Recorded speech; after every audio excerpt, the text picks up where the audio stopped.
Paulo, Febe, provisão e a Espanha. Romanos 16, 1 e 2. Lembra que no último vídeo a gente viu que Paulo colocou o seu desejo de estar com os irmãos lá em Roma quando ele fosse à Espanha. E ele, portanto, queria passar por Roma ali, inclusive levantar ajuda financeira, uma manutenção para que ele fosse encaminhado na sua missão para a Espanha. Aqui no capítulo 16, o último capítulo de Romanos, versículo 1 e 2, vamos ver algo sobre uma mulher chamada Febe. A ideia central aqui seria o seguinte: Febe, mantenedora de Paulo, entregará a carta do apóstolo e providenciará para que seja lida aos cristãos romanos. A autoridade de Febe como mantenedora e diaconisa reforçará a solenidade da carta, da leitura. Em resposta à carta de Paulo, os cristãos romanos devem oferecer hospitalidade a Febe e acrescentar seus recursos aos dela para dar início à missão de Paulo à Espanha. Então, versículo 1, Paulo diz assim: recomendo-lhes a nossa irmã Febe, serva da igreja de Cencreia. Essa palavra serva no original está como diaconon. Diáconon é uma declinação da palavra diáconos no grego, tá certo? E olha só, Febe é chamada então por Paulo de diácono. A palavra está no original no masculino. Uma palavra original masculino, provavelmente porque Paulo está indicando o cargo do diácono, que a princípio lá em Atos era um cargo masculino e que depois foi tomando lugar também algumas pessoas do sexo feminino. Tá? Como diz esse teólogo aí, ao que parece, na igreja primitiva, o cargo de diácono era exercido tanto por homens como mulheres. Obviamente que isso depois de algum progresso ali no avanço da igreja e das comunidades que foram se organizando nas nações gentílicas. Então ele faz essa observação, no caso visto inclusive aqui em Febe, falando o próprio Paulo a ela e a considerando um diácono, uma mulher que ocupava então o cargo de diácono, não só servo no sentido geral, porque para muitos comentaristas essa palavra está sendo usada num sentido teológico, mesmo técnico, eclesiológico, da organização da igreja, portanto, tá ok? Então, retomando, recomendo-lhes a nossa irmã Febe, serva, então diácona, hoje seria o quê? Diaconisa, nós traduziríamos assim. Então, diaconisa da igreja de Cencreia, para que vocês, pessoal lá em Roma, vocês a recebam. Então, Paulo espera da igreja de Roma que receba Febe e que a ajude. Então, a recebam no Senhor, como convém aos santos, e a ajudem em tudo que de vocês vier a precisar. Então, olha só, eu estou enviando, recomendando Febe aos irmãos. Ela é diaconisa, ela ocupa um cargo aqui na igreja de Cencreia. Ela é uma mulher importante para Paulo, nós vamos ver isso.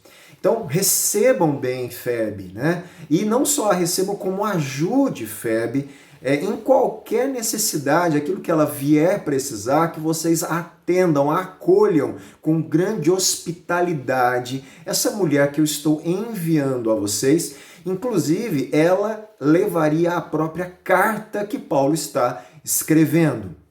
E aí ele diz assim no versículo 2 ainda: porque ela, Febe, tem sido, presta atenção aqui, protetora de muitos, inclusive de mim. Aqui a palavra protetora tem algumas traduções que não vêm dessa forma, protetora, vem outras, outra forma de falar, porque vem de uma palavra grega, prostates. É um termo também usado, nós vamos ver aqui uma anotação que eu fiz, olha só. Segundo Pate, um comentarista, teólogo, há amplo consenso de que a palavra prostates, que é essa palavra que ele usa para Febe agora, que descreve o papel de Febe, é um termo técnico para mantenedor ou patrocinador, um patrono na cultura romana, tudo bem? Então, olha só que interessante, o mantenedor ou patrocinador na cultura romana da época, ele era um indivíduo rico, da classe alta da sociedade romana, que dedicava recursos a uma causa da cidade ou do povo, como edifícios públicos, assistência humanitária e causas religiosas. Essas pessoas são chamadas de prostates. Então, são patrocinadores, pessoas que estão ali fazendo um benefício, pessoas ricas que estão patrocinando questões públicas, edifício, assistência, coisas religiosas. Então, esse é o termo usado para esse tipo de gente. Em troca, na cultura romana, os beneficiados dedicavam, por exemplo, um edifício ao patrocinador para agradecer pela contribuição. Então, ele ajudou a fazer ali um edifício, alguma coisa pública. Então, como acontece hoje, né? Colocava então o nome daquele edifício lembrando aquele patrocinador, ou alguma coisa que lembrasse que ele foi então o mantenedor, o patrocinador, o prostates daquela obra pública. No mundo romano havia patrocinador de ambos os sexos, tá bom? Com base nisso, fica evidente que Febe atuava como patrocinadora de Paulo e de outros. Patrocinador aqui, então, numa perspectiva mais nossa, a gente chamaria o quê? Um mantenedor missionário. Ela ela ajudava na manutenção da obra missionária de muitos e também ajudou na obra missionária de Paulo. É bem provável que ela tinha ajudado Paulo, no mínimo, tá? Dentro do texto, no mínimo, ela tinha ajudado Paulo a pagar Tércio. Nós vamos ver lá em capítulo 16, ainda 22, que Tércio, na verdade, foi ele que escreveu a carta. A gente fala que Paulo escreveu, uma forma popular de dizer, Paulo não escreveu a carta. Paulo é o autor da carta aos Romanos, mas ele contratou um escriba profissional, um irmão que tinha uma profissão de escriba, que foi o escritor. E, portanto, Paulo ditava e Tércio escreveu a carta, né, com um punho ali, ele que pegou na caneta, na tinta, né, no papiro e escreveu, portanto, a carta. Então, esse custo que Tércio teve, tanto do tempo demandado dele, né, de trabalho, como de todo o custo para levantar os papéis, os papiros, a tinta, né, a caneta escrita, tudo que ele teve de gasto, quem bancou isso foi Febe. Ela, e portanto, foi a prostate, a mantenedora de todos os aspectos. Um comentarista diz que foi levantado o custo da carta na época com o dólar, né, o valor atual. Colocando em valores atuais, por exemplo, se Paulo fosse levantar o custo daquela carta, todo aquele material, tanto o trabalho de Tércio como as questões necessárias para a produção da carta, o custo hoje seria colocado em $2.275. $2.275, tá? Um valor aí razoável, né? Que às vezes pesa para um missionário principalmente, né? Que depende da renda, da manutenção de ofertas das igrejas. Então esse valor quem bancou foi Febe.